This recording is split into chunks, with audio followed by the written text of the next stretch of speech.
Hello friends, आप सभी लोगों का हमारे इस चैनल में स्वागत है।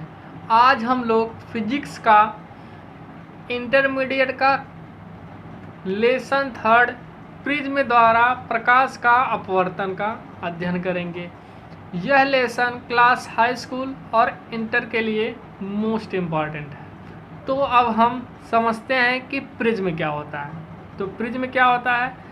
प्रिज्म एक ऐसा समान पारदर्शी माध्यम है जो किसी कोण पर झुके हुए दो समतल पृष्ठों से घिरा होता है। इन पृष्ठों को अपवर्तक पृष्ठ तथा इनके बीच के कोण को अपवर्तक कोण कहते हैं। प्रिज्म क्या होता है? प्रिज्म एक ऐसा समान पारदर्शी माध्यम होता है जो किसी कोण पर झुके हुए दो समतल पृष्ठों से घिरा होता है। इन पृष्ठों को अपवर्तक पृष्ठ तथा इनके बीच के कोण को अपवर्तक कोण कहते हैं। आगे हम समझते हैं प्रिज्म द्वारा प्रकाश का अपवर्तन। समझते हैं अब प्रिज्म द्वारा प्रकाश का अपवर्तन क्या होता है। प्रिज्म द्वारा प्रकाश का अपवर्तन तो पहले हम देखते हैं। माना ABC एक प्रिज्म है। इसका मतलब क्या हो गया? माना ABC क्या है? एक प्रिज्म है। प्रकाश की कोई किरण PQ पृष्ठ AB पर गिरती है। इसका मतलब देख लेते हैं। यह है हमारा AB पृष्ठ। ये कह रहा है प्रकाश की कोई किरण PQ, ये है P और ये है Q। प्रकाश की कोई किरण PQ AB, ये है A और ये है B, AB पृष्ठ पर गिरती है, अर्थात यहाँ से होकर जाती है। अब यहाँ से होकर जाएगी तो ये विरल है और प्रिज्म हमारा है तो वो प्रिज्म ठोस होगा तो हम उसे बोलेंगे सघन। तो फिर क्या है? यह विरल से सघन माध्यम में जा रही है, अर्थात यहाँ है विरल तो विरल से कहाँ जा रही है? सघन माध्यम में जा रही है। इसलिए अब जब विरल से सघन माध्यम में जाती है तो अपवर्तन के नियम से हमने देखा था वह अभिलंब की ओर क्या होगी? झुक जाएगी ऐसे। ठीक है, यह है इसका अभिलंब, तो यह अभिलंब की ओर झुक जाएगी। तो ये कह रहा क्या? यह विरल से सघन माध्यम में जा रही है इसलिए अभिलंब की ओर झुक जाती है, जिससे आपतन कोण I और अपवर्तन कोण R बनता है। इसका मतलब हो गया ये इसका आपतन कोण I और अपवर्तन कोण R बनता है। आपतित किरण देख लेते हैं। आपतित किरण क्या होती है? जो परावर्तन के पश्चात अर्थात ये निकल रहा है। आपतित किरण AC, ये है AC, ये है इसका आपतित किरण। AC पृष्ठ पर अभिलंब, ये है इसका अभिलंब, अभिलंब से दूर हटते हुए वायु में निकल जाती है। देख लेते हैं, जिससे आपतन कोण I और अपवर्तन कोण R बनता है। आपतित किरण अर्थात AC पृष्ठ पर अभिलंब से दूर हटते हुए बाहर वायु में निकल जाती है, जैसा कि यहाँ निकल रहा है। फिर क्या कह रहा है? इस पृष्ठ पर आपतन कोण R डैश, अर्थात ये इस पृष्ठ पर अर्थात AC पृष्ठ पर आपतन कोण R डैश और निर्गमन कोण अर्थात I डैश है। निर्गमन कोण I डैश है। आपतित किरण कौन है? PQ। आपतित किरण PQ को और आपतित किरण PQ को और निर्गत किरण RS, अर्थात ये है इसका निर्गत किरण मतलब जो बाहर निकल रहा हो। निर्गत किरण RS को पीछे की ओर बढ़ाने पर, ये है मान लिया इसका RS, तो इसे हमने क्या किया? ऐसे पीछे की ओर बढ़ाया। बढ़ाने पर बिंदु कहाँ पर मिल रहा है? D पर मिलता है। ये है इसका बिंदु D। ये कहाँ मिल रहा? RS बिंदु D पर मिलता है। इन दोनों किरणों अर्थात PQ और RS, इन दोनों, ये इसको भी पीछे की तरफ बढ़ाएं और RS को हमने भी पीछे की तरफ बढ़ाएं, बिंदु D पर मिलता है। इन दोनों किरणों के बीच कोण ये जो हमारा बन रहा है, अर्थात RS को पीछे की ओर बढ़ाएं और PQ को पीछे की तरफ बढ़ाएं, तो जो हमारा ये कोण बन रहा है इन दोनों किरणों के बीच बना कोण को हम बोलते हैं विचलन कोण, जिसे हम डेल्टा से लिखते हैं या इसे हम डेल भी पढ़ते हैं। समझ गए होंगे? तो एक बार और हम पढ़ लेते हैं। माना ABC एक प्रिज्म है, प्रकाश की कोई किरण PQ पृष्ठ AB पर गिरती है, यह विरल से सघन माध्यम में जा रही है, इसलिए अभिलंब की ओर झुक जाती है, जिससे आपतन कोण I और अपवर्तन कोण R बनता है। आपतित किरण AC पृष्ठ पर अभिलंब से दूर हटते हुए बाहर वायु में निकल जाती है। इस पृष्ठ पर आपतन कोण R' और निर्गमन कोण I' है। आपतित किरण PQ को आगे और निर्गत किरण RS को पीछे बढ़ाने पर वे बिंदु D पर मिलती है। इन दोनों किरणों के बीच बना कोण विचलन कोण कहलाता है, जिसे हम डेल से लिखते हैं। तो एक बार और हम लोग फिगर समझ लेते हैं कि फिगर से कैसे हिंदी लिखते हैं। तो देखते हैं, माना ABC एक प्रिज्म है, ये है इसका प्रिज्म। माना ABC एक प्रिज्म है, यह है प्रकाश किरणें। प्रकाश की कोई किरण PQ पृष्ठ AB पर गिरती है, यह है इसका AB पृष्ठ है। PQ क्या हुआ, यहाँ से गिर रहा, अर्थात प्रकाश किरणें आ रही हैं।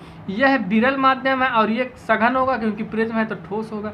विरल माध्यम से सघन माध्यम में जाती है, इसलिए क्या होगा, यह इसका अभिलंब है तो अभिलंब की ओर झुक जाएगी, जैसा कि ये किरण झुक गई है, अभिलंब की ओर झुक जाती है, जिससे इसका आपतन कोण I और अपवर्तन कोण R बनता है।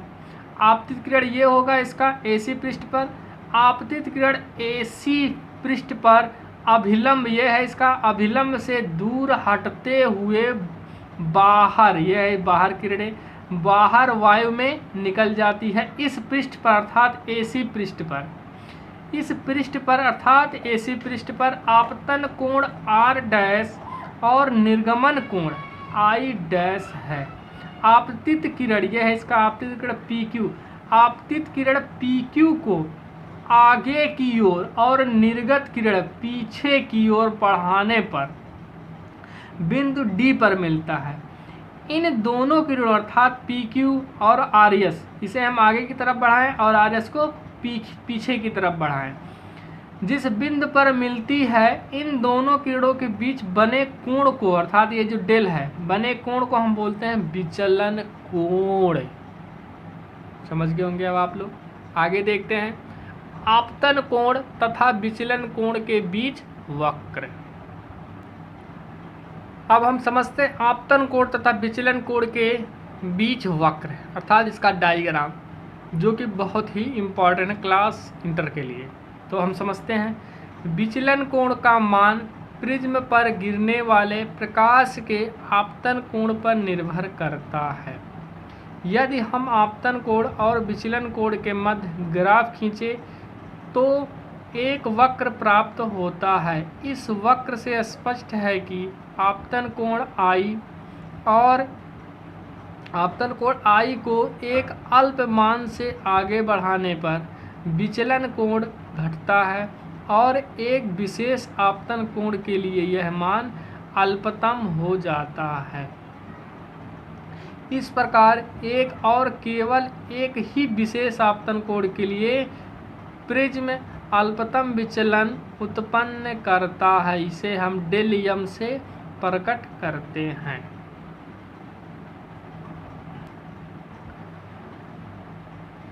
तो आगे समझते हैं, अल्पतम विचलन की स्थिति में निम्न परिणाम प्राप्त होते हैं। नंबर 1, आपतन कोण I और निर्गमन कोण I' का मान बराबर होता है। इसका मतलब आपतन कोण और निर्गमन कोण ये दोनों एक दूसरे के बराबर होते हैं।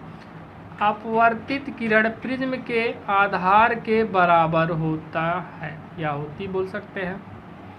दोनों पृष्ठों पर I-R और I'-R' के मान बराबर होते हैं। जैसा कि यह है इसका फिगर, ये क्या है, आपतन कोण I और डेल क्या है, विचलन कोण। विचलन कोण इन दोनों के बीच में इसका वक्र है। इसका मतलब होगा यह है आपतन कोण I और यह है विचलन कोण डेल। अगर हम जितना आपतन कोण बढ़ाएंगे उतना ही विचलन कोण बढ़ेगा, क्योंकि जितना एंगल इसका होगा उतना ही एंगल इसका होगा। तो जैसा कि हम पहला ऑप्शन में देख सकते हैं, हमको पहला ऑप्शन में ही है, आपतन कोण आई और निर्गमन कोण आई डैश का मान बराबर होता है। इसका मतलब अगर हम निर्गमन कोण जैसे कि पहले वाले फिगर में देख सकते थे, यह है हमारा, यह है आई आपतन कोण, यह है निर्गमन कोण, ये दोनों एक दूसरे के क्या होंगे, बराबर होंगे। तो ये फिगर आप लोग समझ गए होंगे, इसे कॉपी में अच्छे से बना लेंगे। आगे देखते हैं। अब हम समझते हैं वर्ण विक्षेपण अथवा परिक्षेपण। बहुत ही इम्पॉर्टेंट क्लास हाई स्कूल के लिए। कभी कभी ये पूछता है कि वर्ण विक्षेपण क्या अथवा परिक्षेपण क्या। वर्ण विक्षेपण का पहले हम अर्थ बता देते हैं। वर्ण विक्षेपण का मतलब होता है रंगों का बिखरना, अर्थात रंगों का बिखरना ही वर्ण विक्षेपण कहलाता है। आप समझते हैं। जब श्वेत प्रकाश की किरण प्रिज्म से गुजरती है तो वह विभिन्न रंगों की किरणों में विभाजित हो जाती है, इसी को वर्ण विक्षेपण अथवा परिक्षेपण कहते हैं। इसका अर्थ यही हुआ ना, वर्ण विक्षेपण का अर्थ होता है रंगों का बिखरना। जैसे कि यह है हमारा प्रिज्म, यह है श्वेत प्रकाश की किरण। जब श्वेत प्रकाश किरण, अर्थात ये दिख रहा है आपको, जब श्वेत प्रकाश की किरण किसी प्रिज्म पर, जब श्वेत प्रकाश किरण किसी प्रिज्म पर गिरती है तो वह विभिन्न रंगों में, हम यहाँ देखते हैं तो मुख्य रूप से 7 रंग होते हैं, तो वह विभिन्न रंगों में विभाजित हो जाती है। और यही जो विभाजित होता है, इसी वर्ग को हम बोलते हैं वर्ण विक्षेपण अथवा परिक्षेपण। अब हम कुछ मोस्ट इम्पॉर्टेंट चीज़ समझेंगे, इसे हमेशा के लिए याद रखना, क्योंकि अगर आप इंट्रेंस एग्ज़ाम दे रहे हैं तो भी कभी कभी पूछता है, और जब आप पेपर देंगे तो उसमें ऑप्शन में पूछता है। बैगनी रंग के प्रकाश का विचलन सबसे अधिक, बैगनी रंग का जो प्रकाश का विचलन होता है वो होता है सबसे अधिक, और लाल रंग के प्रकाश का विचलन सबसे कम होता है। इसका मतलब ये जो V है वायलेट, इसको बोलते हैं बैगनी रंग का विचलन सबसे अधिक। रेड जो है, रेड का होता है जो प्रकाश का विचलन वो सबसे कम होता है। इसे इम्पोर्टेंट मान के चलेंगे। आगे समझते हैं। अब आगे हम समझते हैं कोणीय परिक्षेपण। कोणीय परिक्षेपण क्या होता है, दो रंगों की निर्गत किरणों के बीच का कोण उन रंगों के लिए कोणीय परिक्षेपण कहलाता है। इसका मतलब होता है जब हम दो रंग लें और उनके निर्गत कोणों के बीच जो कोण होगा उन रंगों के लिए कोणीय परिक्षेपण कहलाएगा। कोई भी दो रंग ले सकते हैं। यदि, आगे समझते हैं, यदि डेल आर और डेल वी क्रमशः, आर का मतलब होता है रेड, लाल, वी मतलब वायलेट मतलब बैगनी, यदि डेल आर और डेल वी क्रमशः लाल और बैगनी रंग के लिए विचलन कोण हो तो कोणीय परिक्षेपण, अर्थात कोणीय परिक्षेपण को हम लोग थीटा से लिखते हैं, ये हो जाएगा del B minus del R. तो पतले प्रिज्म के लिए देख लेते हैं। ये पतले प्रिज्म के लिए फार्मूला ही होता है डेल बी, जिसके लिए भी हम निकालें, अगर वायलेट के लिए निकालना है तो वायलेट लिखेंगे, रेड के लिए निकालेंगे तो रेड के लिए लिखेंगे। तो पतले प्रिज्म के लिए, ये पतले प्रिज्म के लिए मैं आप लोगों को नेक्स्ट पार्ट में पूरा फार्मूला प्रूफ करके दिखाऊंगा, जो कि मोस्ट इम्पॉर्टेंट है। इसके नेक्स्ट वाले पार्ट में आप लोग पूरा फिगर के साथ डेरिवेशन पाएंगे। अभी आपको सिर्फ क्या करना है, इसे याद रखना है। पतले प्रिज्म के लिए del B equal to N V minus R, और ये होता है इंटू ए। ये हमारा V अर्थात बैगनी रंग के लिए है। इसी तरीके से हम रेड रंग के लिए ले लेते हैं, तो जहाँ V है वहाँ रेड रख लेते हैं। ऐसे यहाँ हमने रेड रख दिया, ए ऐसे ही रहेगा। अब हम क्या करेंगे, जो हमारा ये विचलन को कोणीय परिक्षेपण कोण है, अर्थात कोणीय परिक्षेपण थीटा, इस पर हम वैल्यू रखेंगे। तो ये हमारा फार्मूला था del B minus del R. तो हमने डेल बी का मान रख दिया N B minus 1 into A minus N R minus A, इसका मान रख दिया। अब यहाँ से हम क्या करेंगे, इस ए का गुणा कर देंगे। तो एन बी में अगर ए का गुणा करेंगे तो एन बी इंटू ए आ जाएगा, जैसा कि यहाँ एक में गुणा करेंगे तो ये एक ही आएगा। इसका भी गुणा कर लेते हैं, plus minus minus N B, यह है एन आर इंटू ए आ जाएगा, और माइनस माइनस ये हो जाएगा प्लस एक का गुणा ए में करेंगे तो ए आ जाएगा, ये प्लस में है और ये है माइनस में, तो ये दोनों कैंसिल हो जाएगा। बचेगा क्या, एन बी ए माइनस एन आर ए। यहाँ हम देख रहे हैं ए और ए समान है तो हम इसे कॉमन ले लेंगे। जब कॉमन ले लेंगे तो हमारा बचेगा N B minus N R. ये हो गया हमारा कोणीय परिक्षेपण का फार्मूला।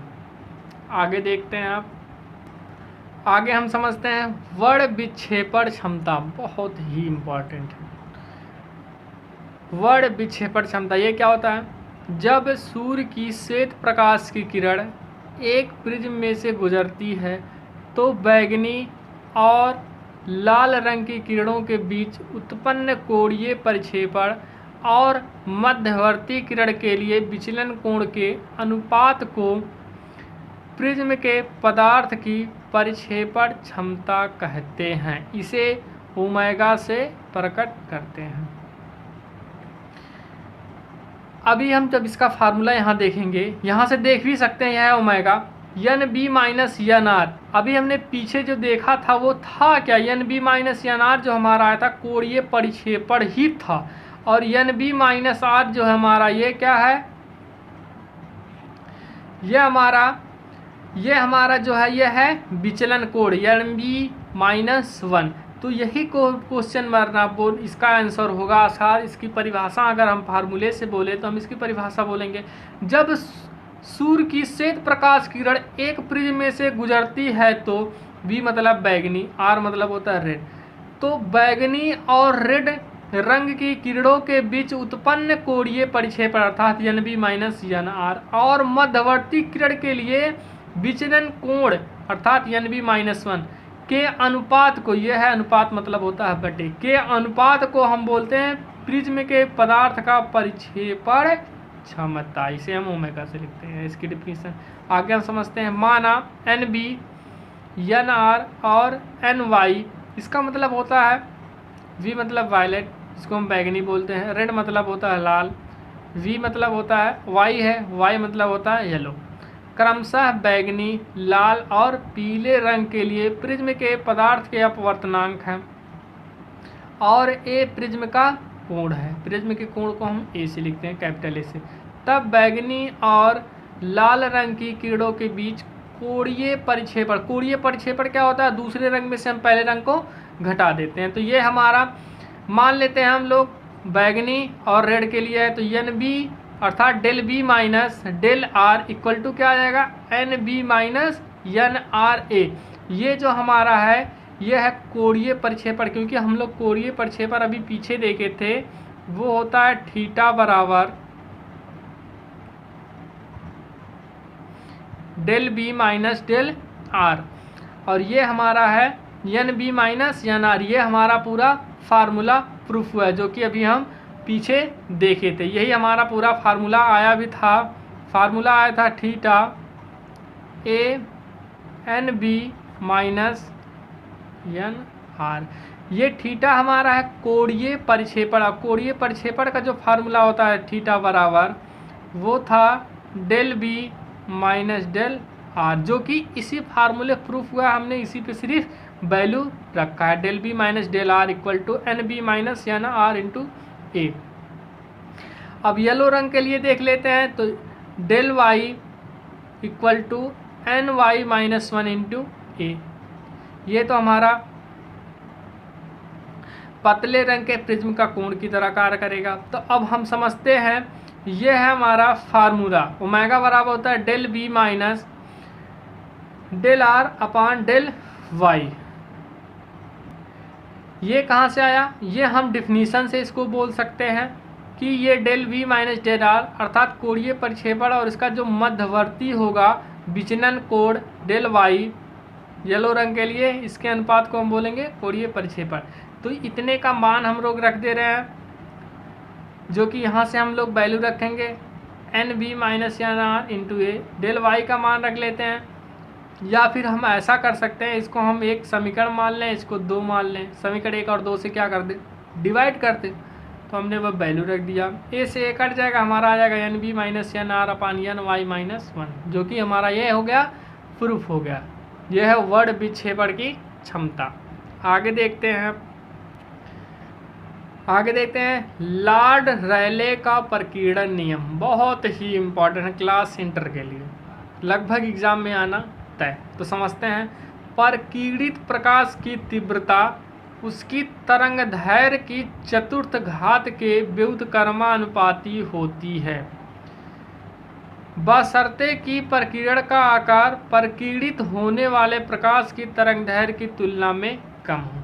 तो इसका मतलब समझते हैं, ये I प्रोपोर्शनल 1/λ⁴, लेमडा को हम बोलते हैं तरंग दैर्घ्य, I हमारा है प्रकीर्णित प्रकाश की तीव्रता। यहाँ से हम डिफिनीशन बोल सकते हैं, प्रकीर्णित प्रकाश की तीव्रता उसकी तरंग दैर्घ्य की चतुर्थ मतलब 4 घात इस पे लगाओ, चतुर्थ घात के व्युत्क्रम के अनुक्रमानुपाती होती है, उसे हम बोलते हैं लॉर्ड रैले का प्रकीर्णन नियम।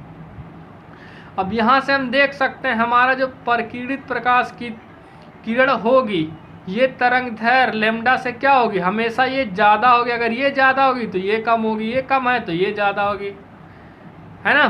तो यही बोल रहा है, बशर्ते कि प्रकीर्णक का आकार प्रकीर्णित होने वाले प्रकाश की तरंग दैर्घ्य की तुलना में कम हो। आगे हम समझते हैं प्रकाश के प्रकीर्णन पर आधारित घटनाएं। नंबर 1 क्या है, प्रकाश और समुद्र का जल नीला प्रतीत होना। ये क्यों होता है, ये प्रकाश के प्रकीर्णन के कारण होता है।